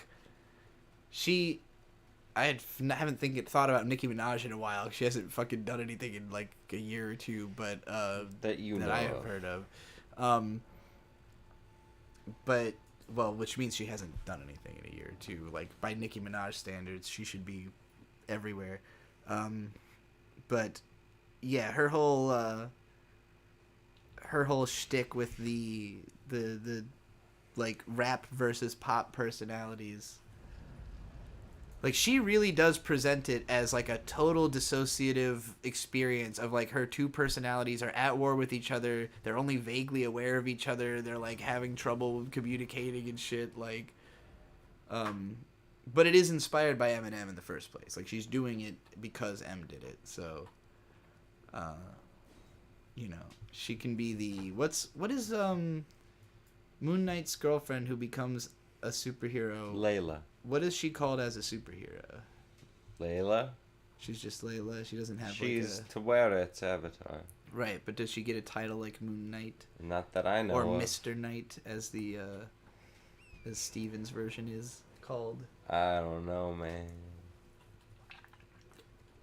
Yeah, I'm gonna go with Eminem and Nicki Minaj.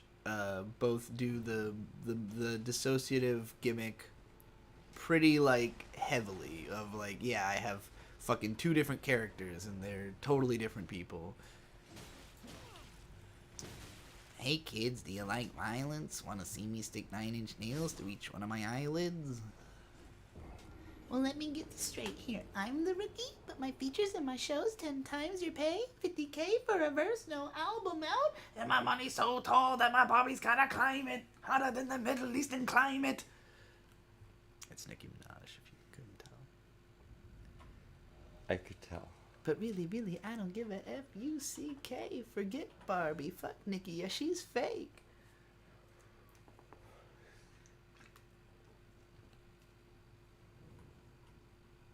Bestial Sanctum.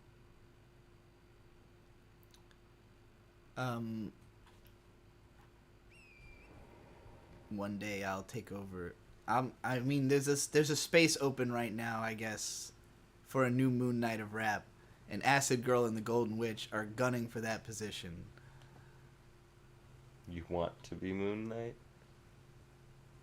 Yeah, he's the superhero for us, you know? Who? We. Who's the royal us? we. The royal we. What do you mean by that? Do you know the royal we? I know, but who define we? Like, as a group of people, who are we?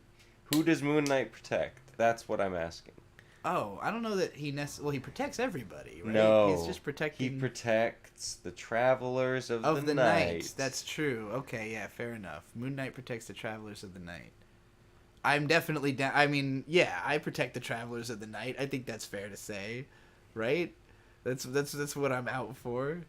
Tyler, the Creator, okay. Okay.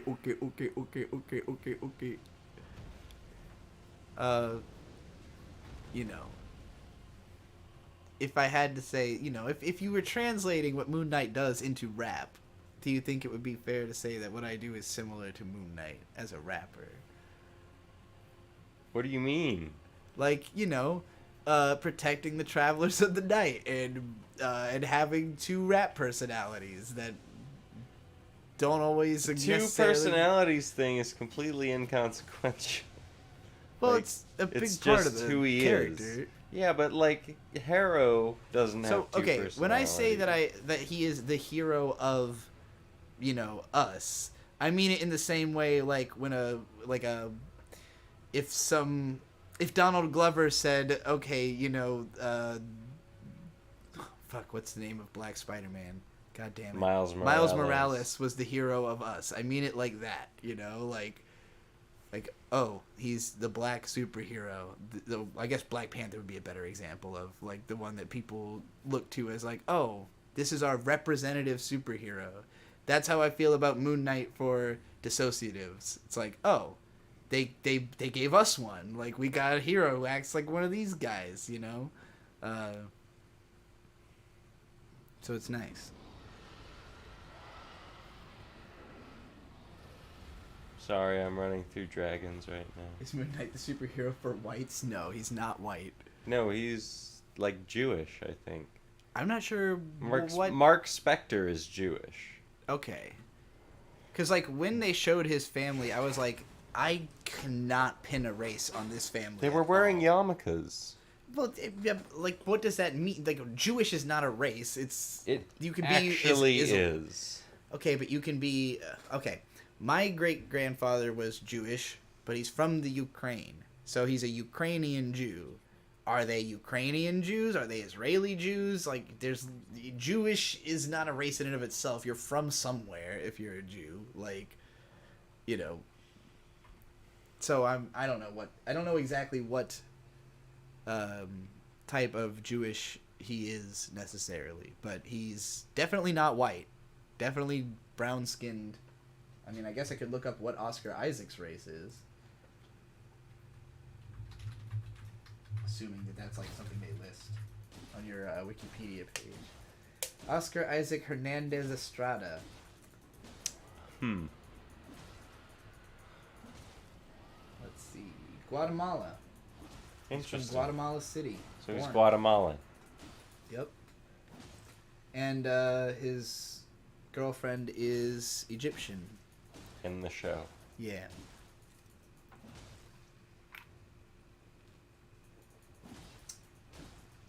Trixie ancestry lore.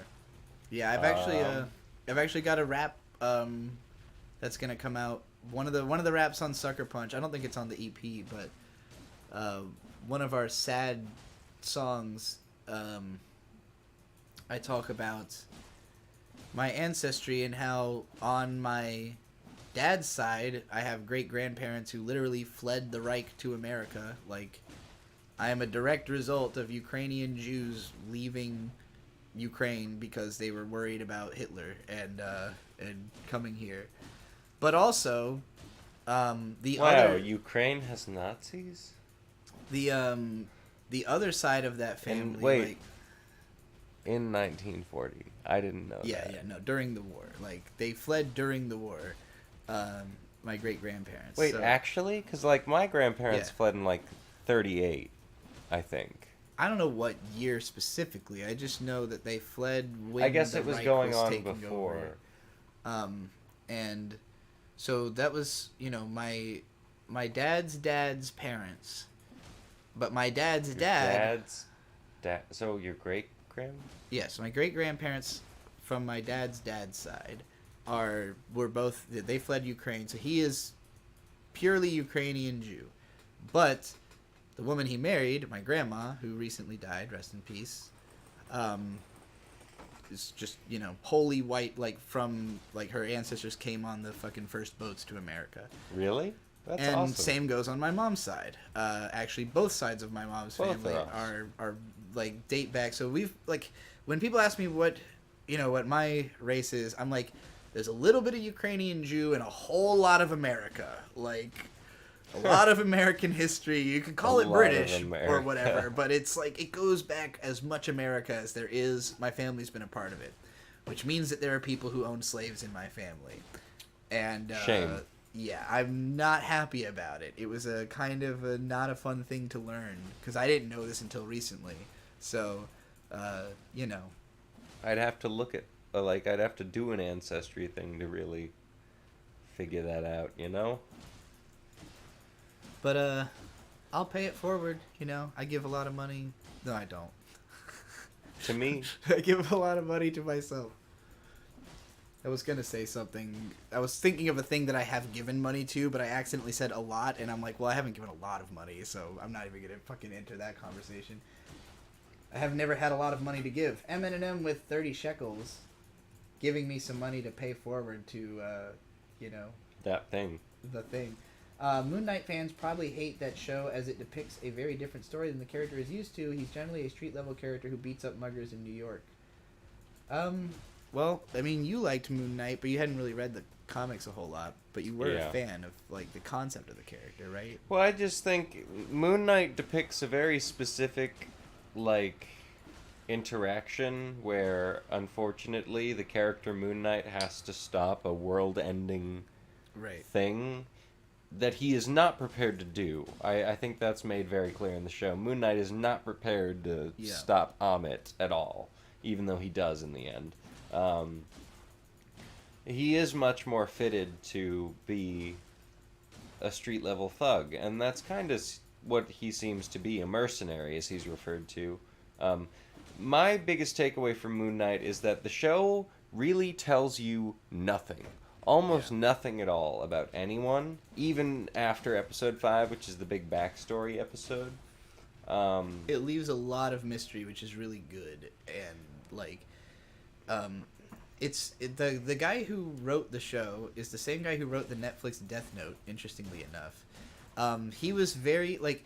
So I was reading about it on Wikipedia. Like his intentions was like, I want to basically portray Egypt in a very modern way, sort of repair its reputation. Where like, so something that we had noted when we were watching it is that like there's a whole scene at the pyramids of Giza where it makes very clear purpose to show you Cairo fully visible in the background of the pyramid. Because Cairo, the biggest city in Egypt, is right the fuck next to the pyramids, and it never is portrayed that way in media. It's always just like pyramids out somewhere in the desert. And it's like, that's just not reality at all. So that was part of his goal, was like literally just to get that shot in there and make people understand that Cairo is right next to the pyramids, and like to present it as not like this, like even though it's all couched in Egyptian folklore and mysticism, to also not overly mystify it and not make it too much of like an exotic thing. I still think it comes off that way, honestly, but you know, at least they had like, you know, an Egyptian actress playing an Egyptian character and kicking ass and turning into a superhero at one point. It's a little self-congratulatory. There's a kid who literally says, "Are you an Egyptian superhero?" And she's like, "Yeah." Well, she is literally, though. I know. It's just a little, you know, it's a little pat on the back, if you will, from the writers. I will not. But but anyway, yeah, it's really, really good. And why was I talking about the writer talking about Egypt? Basically, just it's interesting to see that the writer of the show went into it with a lot of his own intentions beyond like, okay, I want it to be, you know, a good Moon Knight adaptation, but I also want to tackle like all these serious themes of dissociative identity and stuff like that. And that was what impressed me the most about the show, was just how sure-handedly it handled that psychological condition. That like, I've read, anytime something's about DID, I'm always interested in reading it, and so I've read a ton of shit like that, and usually it tries to be more vague and not like, it tries to be from the angle of, I'm not a therapist and so I don't know what I'm talking about. This show is like, no, I know what this disorder is like it's just written with that kind of confidence that that I really appreciated. There's not a scene of somebody like sitting down and explaining how the fucking thing works, you know? Like, you kind of have characters start to state more directly, like, you are a person with multiple personalities named this and this. But even that is like not till episode 3. Like, it has some level of faith that you kind of get what's going on. I think it plays into my theory of like this psychological revolution that we're in, that like, you know, just the common, just the fact that like the average person might know what dissociative identity is and how it works is why this show is able to exist. Because that wasn't the case like 20 years ago. This would have been presented like a edutainment program practically, you know? And so it makes me really happy that it's not like that. It's just a good story that uses the condition well.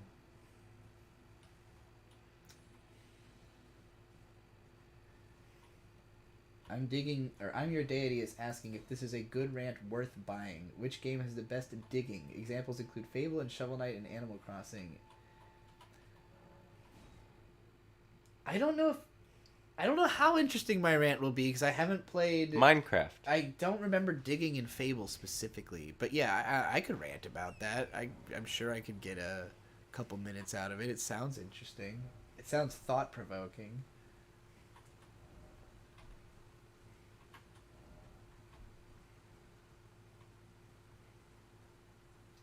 Dark Void says, race, you're talking about nationality at this point. Race is not real, a social construct to justify oppression and murder. Kind I of agree. Fair? Yeah. Yeah. Yeah, there's no cutoff between a race and another race. There's no like you must be this, like, I don't know. You couldn't identify where somebody is from based on what they look like, basically, is what I'm trying to say. Like, you might be able to identify where their ancestry is from, but even then it's all going to be a mixed slurry. They'll like, probably be how do from you define Queens. it? Yeah, exactly. No matter who it is, they're probably from Queens. Or, like... Brooklyn. Brooklyn, yeah. If they're in America, New at York least. has so many people. It's fucking unfathomable. I mean, like, because I was gonna say like or Tokyo or Manila, but everybody who lives there is from there. Like, it's not as much of a, like Melting pot. anywhere in America, you ask somebody where they're from, and the answer might be Queens. Like, it's constantly diasporing The out. answer might be Queens. Yeah, like, well, just like the number of people here in this city, like if you walked up to somebody on the street and asked them where they're from, the odds of it being Queens or Brooklyn are actually decently high. Like, because there's a 6-hour bus that's $10 that'll take you straight to Chinatown from here. Like, How much? like $10, like to Chinatown, like New York. Yeah, like you can take a bus from from Virginia Beach to Chinatown, New York. It's a 6-hour trip, and it's like really cheap. But they just drop you off in Chinatown. Like, That sounds cool. yeah, it's usually the bus service is outside Chinese restaurants. Actually, there's one outside. There's like a place that you can do it next to Fuzz 79 in Virginia Beach. There's like a Tiger bus right next to it, and they park them in the parking lot of the pho place, which is not Chinese. It's Vietnamese, but all roads go to Chinatown. It's Chinatown, Jake. True Dash with £10. Domo arigato gozaimasu. Rant about Kenji Kamiyama, his works through the 2000s with Production IG, Get Sacked, Moribito, and Eden of the East, and his transition to full CGI works in recent years. Kenji Kamiyama seems like an insanely intelligent dude. I was recently in researching Eureka 7, reading about Sato Dai, who's the lead writer of Eureka 7, and his two mentors that he credits are Shinichiro Watanabe, who created Cowboy Bebop and sort of encouraged him that he could be a writer. And he wrote 3 episodes of Bebop, which are all technology focused. So I think that's how he got scouted by Kenji Kamiyama on Ghost in the Shell, who's like, hey, you're going to invent the internet in this show. But the way he put it was that Kamiyama like went in with, he knows exactly what the show is. Like, he went in with everything super organized. It was all figured out from the beginning. It was all pre-planned, and they just executed the plan that he had. Whereas, like, Watanabe is, like, just inviting people to make shit up. He's like, hey, come, here's the concept. What do you think? And it's much more of, like, a collaborative environment. So, knowing that Kamiyama is such an organized person makes sense in why he would be the person who could have made Ghost of the Shell standalone complex, being as it is such a dense show with like ideas and with story, like where like each individual episode of Ghost in the Shell has a lot of like setup and moving parts to why what's happening is happening and stuff like that, which takes a level of organization to be able to write that way. My biggest trouble as a writer is I really struggle at making the thing make sense, like finding the reason that things would play out the way they do, and that is something that Kamiyama's clearly got a strong sense of. Now, I love Ghost in the Shell standalone complex. I've only seen the first episode of the new show, which just got another season, and so I'd love to see that as well. Eden of the East was super fucking interesting to me at first, and as it went along, I kind of lost track with what it was trying to say, and I felt like just the movies were just heinously paced, and all the fucking young characters suck. I think the point of that show was basically to be like a message of hope for millennials about like what we uniquely can accomplish, and especially NEETs and anime fans, like to have this hero who is trying to like activate the youth that have kind of fallen astray or like don't really think that they can do anything, and he's like, en masse gathering those people to have an effect on society. But it's also this like weird death game battle between a bunch of people who've been given access to billionaire power. So it's kind of like, what would billionaire power do to regular people? I'm definitely overdue for a rewatch of Eden of the East. I think I would appreciate it a lot more now that I actually understand how society functions. Like, when I watched it in 2014, it was like I was binging all this cyberpunk stuff, but I feel like my perspective on the world was very limited in like my ability to actually interpret those stories. And so it would be interesting for me to revisit Eden of the East. I only saw the first few episodes of Seirei no Moribito because it was at a time where, again, I was just bored with these shows. Like, circa 2008, my best friend tried to get me to watch Ghost in the Shell Standalone Complex and Seirei no Moribito, and I could not. I just was too fucking bored, too dissociated, couldn't handle it. Now, I look at Balsa, and I'm like, well, she's obviously the coolest character that's ever existed, so I need to watch this show so I can watch this fucking towering Amazonian warrior fucking spear her way through a bunch of people to protect some Shota kid. Looks like fun. A fun that I could appreciate now. I haven't watched much of his new CGI shit. It seemed like the Cyborg 009 movies were all really poorly rated, so haven't seen the need to check them out. I don't remember if he was involved in Ultraman, but I didn't really like the CGI Ultraman. I know that was directed by the dude who did the Appleseed movies. Or something like that. But yeah. Super intelligent dude. Really interesting. Can't wait to watch the new Ghost in the Shell. Stream is lagging just a tad for me. Anyone else? Yeah, no, it's running like 3 quarts of I think it might be steak balls. time. Yeah, you want to end the stream and go eat steak? I want to go make steak. You want to go make a steak and then eat it? Yeah. Alright, well, maybe we'll stream more later or something after we eat steak, but we're going to go and make and eat a steak.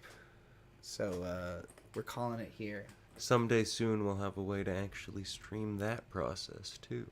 I mean, we could do that on a phone. Like, just Would it be good? Would it work? Yeah. Alright. We could, would you guys like us to stream? Steak stream. I don't really want to do that, actually. No. Because if we're going to do it outside, right? Yeah. Too much identifying visual information if we do it outside. Sure, I understand. Someday we'll have a building we can grill inside of. Yeah. Which you shouldn't do, that was a joke. Uh, Anyway. You gotta press the end stream button.